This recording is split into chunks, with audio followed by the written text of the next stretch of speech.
Hey there, Colleen here, DIYer behind LemonThistle.com, and today I am so excited to share our Playroom Makeover with you all. So this Playroom Makeover is a collaboration with my friend Christina from the DIY Mommy. We challenged each other to make over a space in our homes using items that we already had on hand and supplies that we already had, plus a $100 allowance because something always comes up in a room makeover. We are both supply hoarders and decor hoarders, so this was a fun challenge for us. So I made over our kids' playroom here, and she made over one of her daughter's bedrooms. So I will link that video below if you want to check that out after, but for now, let's check out this playroom transformation. Before we get into it, if you have not yet subscribed to my channel, I would so love if you did that below so you don't miss out on any more DIY or home decor videos. So let's take a look at the before photos and then let's check out the after and what we did here. All right, so this is what the playroom looked like 2 weeks ago when I started this room makeover. You can see here that the walls have been painted, but there's a lot of trim missing. Some doors are not installed right now. We have all the doors for this space. We just haven't put them in and finished trimming them out. This challenge was a really great excuse to get some of that work that we have been putting off done. Let's jump all the way back. So this is the before the before. This is when we moved in just over 2 years ago. And then last March, almost a year today actually, we had a flood and all of this had to get torn out. So here's what that looked like there. As part of that, we did move some doors around and we had the whole basement painted and new carpet put in. So this was a blank canvas, but some of that finishing work, like replacing the doors with the new shakers and matching the trim to our upstairs, which we had planned to do and purchase the stuff for, we just never got around to doing. We were really burnt out by all the work that the flood entailed. And then the other thing that really bothers me about this space is that we have all this mismatched kind of hand-me-down or collected furniture, which is functional. Like, this is great for kids' toys and treats.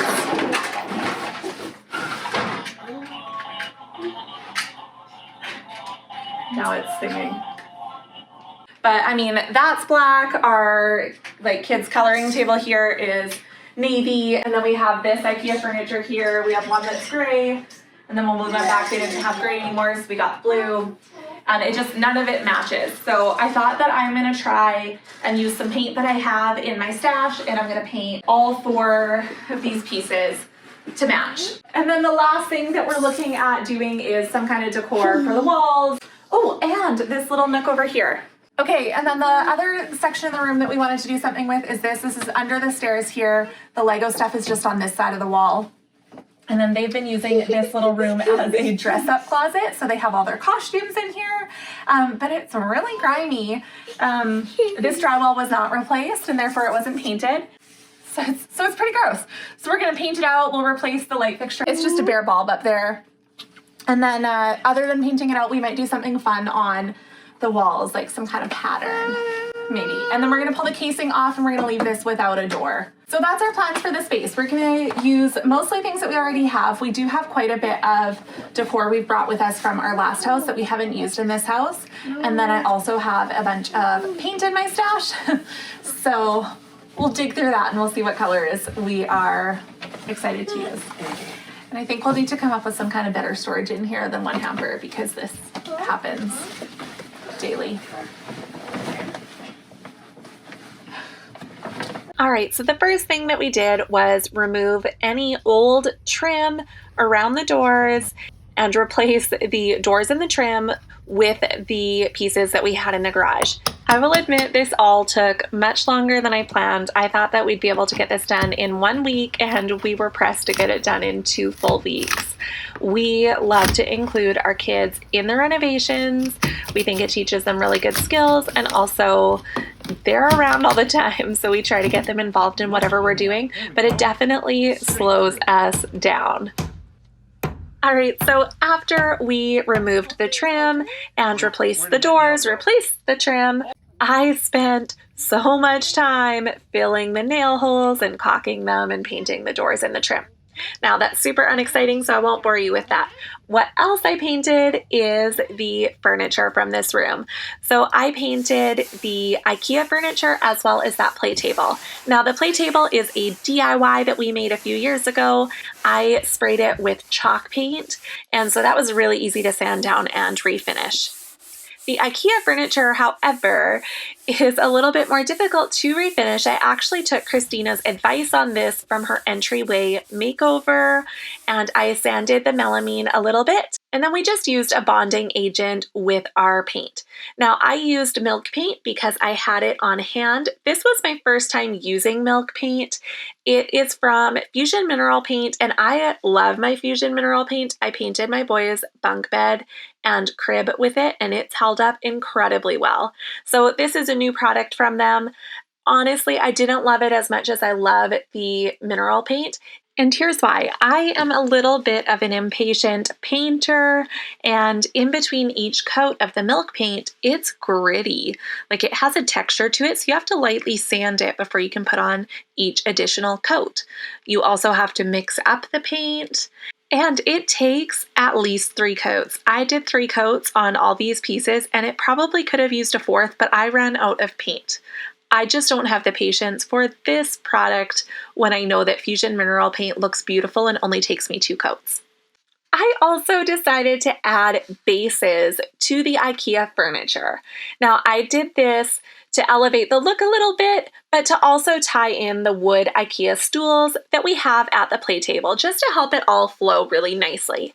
So I was inspired by this image that I found on Pinterest, and so I went on the hunt at Home Depot to find affordable but still beautiful looking pieces to imitate this design. So I ended up using 1 piece of dowel, which cost $12, and 3 pieces of 1x3 poplar, and I believe those were $13 each. We installed the legs with dowels, and we braced the corner of the bases to make them extra strong and sturdy. I am obsessed with these bases. I think that they make it look so much nicer, and I can't believe that it only cost around $50 to add it to all 3 of them. The other thing that I painted is this under the stairs cubby. My daughter has been asking to paint this for so long, so I let her head up this project. She picked the paint out of the paints that we had on our shelf. The color that she chose is called Dark Olive, and it's from General Paint. I'm not gonna lie, the first coat made me nervous. It looked kind of poopish. It was not nice. But the second coat, it's such a beautiful color.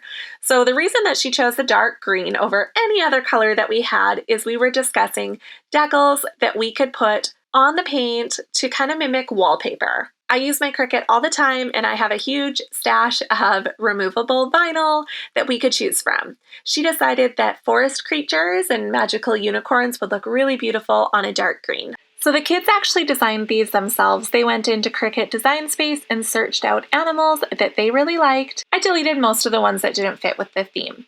We just used 1 roll of vinyl for this, so it is 12 inches by 48 inches, and we cut as many animals and flowers and leaves as we could out of that 1 roll. The kids helped me stick the first few animals onto the walls, and when they lost interest, because it's a little bit finicky, I finished it up. So we chose the color clay for the decals because I scored this light for $25 from a local lighting shop. I love how this looks. Now, we had originally planned to do this on all the walls, but only having the 1 roll of the color of vinyl we wanted to use, plus realizing that we wanted to be able to put hooks on the walls, we didn't want it to be too busy. Other than the decals, in this play cubby, we added a mirror. This mirror was a DIY years ago. It's one of the first DIYs that I still have hanging around my house. I will link that for you below. And then we added these hooks, which were from CB2. We used them in our last entryway, so we've been hanging on to them for the 2 years since we moved here for a day that we might find them useful. For the hooks that did not hit studs, I used these toggle wall anchors. These are my favorite wall anchors for anything that's not a TV. They are fantastic, they're really strong, and my kids will pull out almost any other kind of wall anchor without trying. So that is the under stairs space. It is so cute. I love the dark green with the fun animal prints. And we did just put that hamper back full of costumes in there, but I also donated a bunch, so there's less to end up all over the floor. All right, into the main room. So after the furniture was painted and the bases were built and we slid them into place, I realized we need art. And I really wanted more practical shelves for over top of the Lego drawers so that the kids can display their Lego creations and that they don't get broken during the hockey tournaments that also will happen in this room. So we had these brackets. They've been used a few times and painted a few times. They are in pretty rough shape, but I thought that I would give them some new life and paint them wall color. I primed them with a strong adhesion primer, this one right here, and then painted them with the wall paint. To tie in the shelves with everything else in the room, we chose to use a light colored wood. Now, I thought that I had birch plywood left over from our boys' desk build. Turns out that was thrown out in the flood too. So we went to the hardware store and I found the most affordable alternative. This is a piece of maple veneer MDF shelving. It was $17 or $18 for an 8-foot length. We cut that in half and then I used the maple veneer edging that I had from the boys' desk last year to edge the back side of it. This pulls in the elements of the legs from the IKEA drawers right below it. I just think it looks really beautiful. The last DIY in this Lego area is this Lego man or figurine display. So this is a dollar store wood panel. I have a couple left over from my past dollar store DIYs, and I just used tape to mark out a grid and used screws to screw on the Lego blocks. You do need to drill a pilot hole in both before you screw them on, but it works great. This has been their favorite thing since they've been home. Okay, that's the Lego area. We added this rug in here. This rug was in our old master bedroom at our last house. When we moved here, it was just too small and it looked so silly in our master bedroom. So it's been sitting in a box. I couldn't let it go. So I'm so happy that it has a new use. All right, over to the other side of the room. Those portraits, the black and white canvases, are a DIY. 2 of them are embroidered and 2 of them are painted on. I shared that DIY tutorial last year, so I will link that below. I love those canvases. I didn't want to lose them. I wanted something else over top of the IKEA cabinet for art, but I do really like to vary texture in a space. So I didn't want to do a canvas since we already have canvases in the room. I chose to use this end cut from my curtain panels in my dining room. We have a bay window, so we had to cut the curtains quite a bit shorter, and I keep all things, so I had the scraps from that, which I made into this wall hanging. To make this wall hanging, I just sewed the edges of it, and then I cut out some hand lettering I did on my Cricut. I again pieced this together with scrap vinyl that I had on hand, and I ironed that on. When I went and hung it up there, it just looked like a baby blanket though.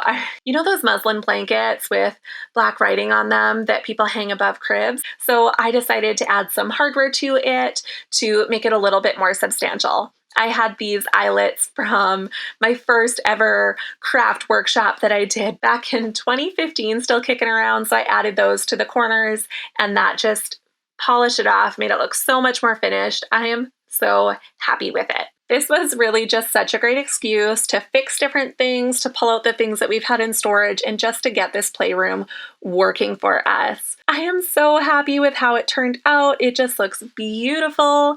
In here, it's so much more calming than what we had before. I'm not gonna lie, I am so happy and kind of impressed that we got this done for $100. But by using the furniture that we already had and just giving it an update, we were really able to stretch our budget.